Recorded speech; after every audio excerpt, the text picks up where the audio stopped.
പൊതുവിദ്യാഭ്യാസ മന്ത്രി വി ശിവൻകുട്ടിക്കെതിരെ സർക്കാരിന് കത്ത് നൽകി രാജ്ഭവൻ.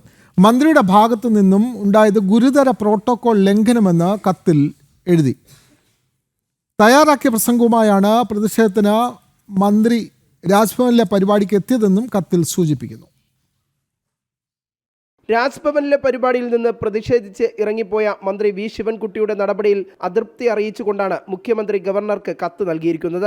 പ്രോട്ടോകോൾ ലംഘനമാണ് കാട്ടിയതെന്നും അക്കാര്യം പരിശോധിക്കണമെന്നും കത്തിൽ ആവശ്യപ്പെടുന്നു. സ്കൗട്ട് ആൻഡ് ഗൈഡ് പരിപാടിയുടെ ഭാഗമായി ഭാരതാംബയുടെ ചിത്രം പ്രദർശിപ്പിച്ചതിൽ പ്രതിഷേധം രേഖപ്പെടുത്തിയാണ് മന്ത്രി ഇറങ്ങിപ്പോയത്. ഇത്രയും കുട്ടികളുടെ സാന്നിധ്യത്തിൽ ഇത്തരമൊരു നടപടി മന്ത്രിയുടെ ഭാഗത്തുനിന്ന് ഉണ്ടാകാൻ പാടില്ലെന്നായിരുന്നു രാജ്ഭവന്റെ നിലപാട്.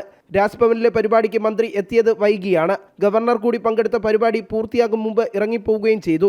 ഇത് രണ്ടും ഗുരുതര പ്രോട്ടോകോൾ ലംഘനമെന്നാണ് രാജ്ഭവനിൽ ലഭിച്ച നിയമോപദേശം. എഴുതി തയ്യാറാക്കിയ പ്രസംഗവുമായാണ് മന്ത്രി രാജ്ഭവനിൽ എത്തിച്ചേർന്നത്. ഇത് പ്രതിഷേധത്തിന് തയ്യാറായി വന്നതിന്റെ തെളിവായാണ് രാജ്ഭവൻ കണക്കാക്കുന്നത്. മന്ത്രിയുടെ പെരുമാറ്റം ധിക്കാരമെന്ന് ചൂണ്ടിക്കാണിച്ചുകൊണ്ടാണ് കത്ത് സർക്കാരിന് നൽകിയിട്ടുള്ളത്. ജനം, തിരുവനന്തപുരം.